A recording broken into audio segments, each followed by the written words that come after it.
നിങ്ങളുടെ favourite shows ഇനി ഒരിക്കലും മിസ്സാവില്ല. ഇപ്പോൾ C5-ലൂടെ കാണും നിങ്ങളുടെ ഫേവറേറ്റ് ഷോ തികച്ചും സൗജന്യമായി. ആ ഷോക്കിൽ നിന്ന് ഗംഗയെ രക്ഷിച്ചതും ഈശ്വരൻ തന്നെയാ. ഗംഗയ്ക്ക് എന്തോ അപകടം സംഭവിക്കാൻ പോകുന്നുവെന്ന് എന്റെ മനസ്സ് പറഞ്ഞിട്ട് ഞാൻ ഗംഗയെ രക്ഷിക്കാനായി വരാൻ പരമാവധി ശ്രമിച്ചതാ. പക്ഷേ ഇന്നലത്തെ ദിവസം ഞാൻ മരിച്ച നക്ഷത്രമായിരുന്നു. ആ നാൾ വരുന്ന ദിവസങ്ങളിൽ എനിക്ക് ശക്തി ഉണ്ടാവില്ല. ഒന്നും ചെയ്യാനാവാതെ ഞാൻ വിഷമിച്ചു പോയി. ആരുമില്ലാത്തവർക്ക് ഈശ്വരൻ ഉണ്ടാവുന്ന കേട്ടിട്ടില്ലേ? അങ്ങനെ ഈശ്വരൻ ഗംഗയെ രക്ഷിച്ചു. ഉർവശി ശാപം ഉപകാരമാകുമെന്ന് പറയും പോലെ ഗംഗയെ അപായപ്പെടുത്താൻ അവര് ശ്രമിച്ചപ്പോ അതിൽ നിന്നും രക്ഷപ്പെടാനും അവര് ഷോക്ക് ഏൽപ്പിച്ചതിന്റെ ഫലമായി എന്റെ ശബ്ദം കേൾക്കാനുള്ള കഴിവും ഗംഗയ്ക്ക് ലഭിച്ചു. ഇതെല്ലാം ഒരു കഥ കേൾക്കുന്ന പോലെ എനിക്ക് തോന്നുന്നത്. മുത്തശ്ശി പണ്ട് പറഞ്ഞു തന്നിട്ടുള്ള കഥകളില് ഞാൻ ഏതോ കഥാപാത്രമായി പെട്ടുപോയതുപോലെ തോന്നുക. ഇതൊന്നും കഥയല്ല ഗംഗെ. എനിക്കും ഉത്തരം കിട്ടാത്ത പല ചോദ്യങ്ങളും മനസ്സിലുണ്ട്. പക്ഷെ ഒന്ന് ശ്രദ്ധിച്ചാൽ നമുക്ക് ചുറ്റുമുള്ളതെല്ലാം അത്ഭുതങ്ങൾ തന്നെയല്ലേ? അതെല്ലാം നമ്മൾ നേരിട്ട് കണ്ടറിഞ്ഞ് വിശ്വസിക്കുന്നതാണോ? അത് ശരിയാ. നമുക്കറിയാത്ത ഒരുപാട് കാര്യങ്ങള് നമുക്ക് ചുറ്റും നടക്കുന്നുണ്ട്. നമ്മുടെ അറിവില്ലായ്മ കൊണ്ടല്ലേ അതൊക്കെ നമുക്ക് മനസ്സിലാവാത്തത്. അങ്ങനെ നമുക്ക് വിശ്വസിക്കാൻ പറ്റാത്ത പല കാര്യങ്ങളും ഇനിയും ഉണ്ടാവുമല്ലേ? അതെ, മരണം കൊണ്ടെല്ലാം അവസാനിച്ചു എന്ന് കരുതിയവളാ ഞാൻ. പക്ഷെ ഇപ്പൊ എനിക്ക് മഹിയേട്ടനെയും മാളുവിനെയും നിങ്ങളെല്ലാവരെയും കാണാൻ സാധിക്കും. കുറെ കാലമായി ഞാൻ ഇവിടെയുണ്ട്. എന്റെ സാന്നിധ്യം ഈ വീട്ടിലുണ്ടെന്ന് അറിഞ്ഞിട്ടാ ഇവിടെ പലരും എന്നെ ഇല്ലാതാക്കാനായിട്ട് ഇടയ്ക്കിടെ പൂജ നടത്തുന്നത്.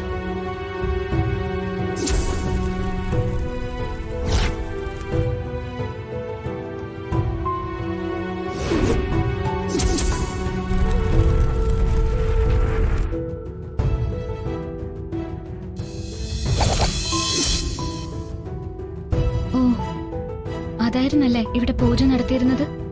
അതെ, ഗംഗയ്ക്ക് എന്റെ ശബ്ദം കേൾക്കാൻ സാധിച്ചതും നമ്മൾ തമ്മിൽ സംസാരിക്കുന്നതും ഈ വീട്ടിൽ മറ്റാരും അറിയരുത്.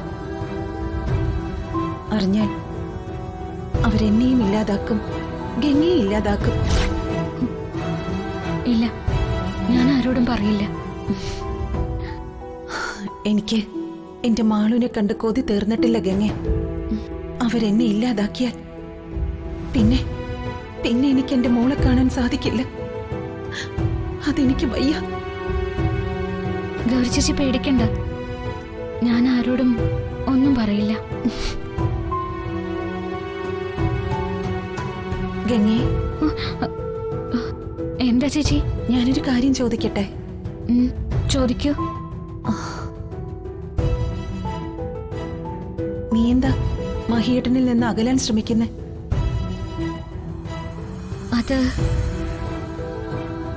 മഹിയേട്ടന്റെ അമ്മ എന്നൊരു ജോത്സ്യനടുത്ത് കൊണ്ടുപോയി.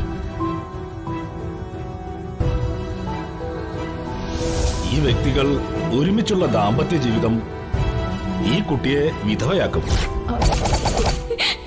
3 മാസത്തേക്ക് നിങ്ങൾ ഭാര്യാഭർത്താക്കന്മാരായി ജീവിക്കാനേ പാടില്ല. ഒരു കാരണവശാലും നീ ഈ കാര്യം മഹിയോടോ മാളുവിനോടോ പറയരുത്.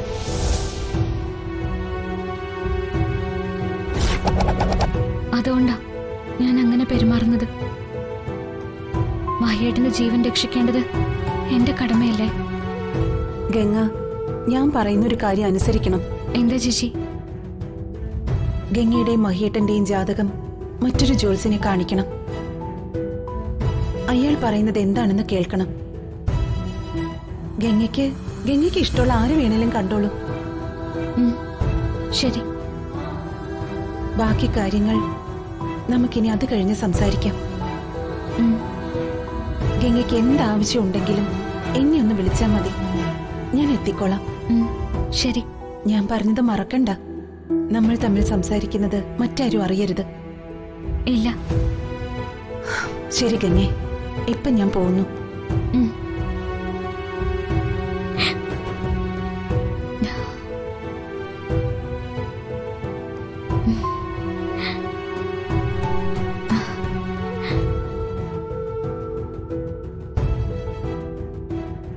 ശ്രീ മഹേശ്വര, എന്താ ഇവിടെ സംഭവിക്കുന്നത്? എനിക്കെങ്ങനെയാ മരിച്ചുപോയ ഗൗരി ചേച്ചിയുടെ ശബ്ദം കേൾക്കാൻ കഴിയുന്നത്? എല്ലാം ശ്രീ മഹേശ്വരന്റെ മായാജാലാണെന്ന് വിശ്വസിക്കാനാ എനിക്കിഷ്ടം. ഇത്രയും കാലം എന്നെ ആപത്തുകളിൽ നിന്നും സംരക്ഷിച്ചത് ഗൗരി ചേച്ചിയായിരുന്നു ശ്രീ മഹേശ്വര. എനിക്കിത് വിശ്വസിക്കാനേ കഴിയുന്നില്ല. ഏതാപത്തിലും ഗൗരി ചേച്ചി എന്റെ കൂടെ തന്നെ ഉണ്ടാവണേ.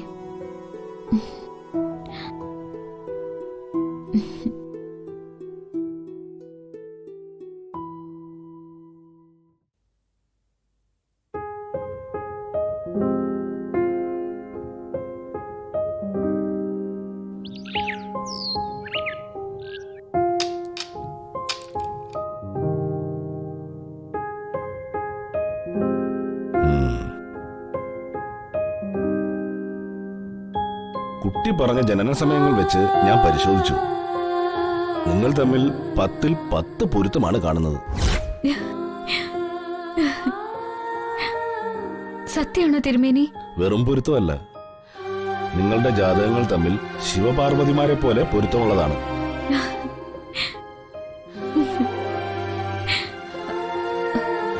ഒരു കാരണവശാലും ഒന്നാകാൻ പാടില്ലാത്ത ജാതകങ്ങളാണ് ഇവരുടേത്. പക്ഷേ ഇതിനു മുന്നേ നോക്കിച്ചപ്പോ ഞങ്ങൾ തമ്മില് 3 മാസം ഒന്നിച്ച് ജീവിക്കാൻ പാടില്ല എന്ന് പറഞ്ഞിരുന്നു. ഞാൻ ജ്യോത്സ്യം നോക്കാൻ തുടങ്ങിയിട്ട് ഒരുപാട് വർഷങ്ങളായി. ഈ കാലയളവിനിടയിൽ ഇത്രയും പൊരുത്തമുള്ള ജാതകങ്ങൾ മുൻപ് കണ്ടിട്ടില്ല. ഈ ജാതകങ്ങൾ തമ്മിൽ ചേരാൻ വിധിയുള്ളതാണ്. അതുകൊണ്ട് എത്ര മാറ്റി നിർത്തിയാലും ഇവർ തമ്മിൽ ചേരുക തന്നെ ചെയ്തേനെ. പക്ഷേ ഒരു കുഴപ്പമുണ്ട്. എന്താ? ഈ ജാതകക്കാർക്ക് ചുറ്റും ഒരു വലിയ ശത്രുവലയം തന്നെ ഉണ്ട്. അവർ പരസ്പരം നിങ്ങളെ അകറ്റാൻ ശ്രമിക്കും. അതുകൊണ്ട് നല്ല ശ്രദ്ധ വേണം. ശരി. അപ്പോ ഞാൻ കാരണം എന്റെ മഹേട്ടന് ദോഷമൊന്നും സംഭവിക്കില്ലെന്നാണോ തിരുമേനി പറയുന്നത്? എന്താ സംശയം? അതുമാത്രമല്ല, നിങ്ങളുടെ ഭർത്താവിന്റെ എല്ലാ ദോഷങ്ങൾക്കുമുള്ള പരിഹാരം കൂടിയാണ് നിങ്ങളുടെ ജാതകം. നിങ്ങൾ ഒന്നിച്ചു നിന്നാൽ ആർക്കും നിങ്ങളെ ഒന്നും ചെയ്യാൻ സാധിക്കില്ല. പക്ഷെ ഒന്നിക്കാൻ ഒരുപാട് ബുദ്ധിമുട്ടുകൾ ഉണ്ടാകുമെന്ന് മാത്രം. അതുകൊണ്ട് വളരെ ശ്രദ്ധയോട് മാത്രം മുമ്പോട്ട് പോവുക. ശരി. നന്നായിട്ട് പ്രാർത്ഥിക്കുക. ഈശ്വരൻ നിങ്ങളെ അനുഗ്രഹിക്കും.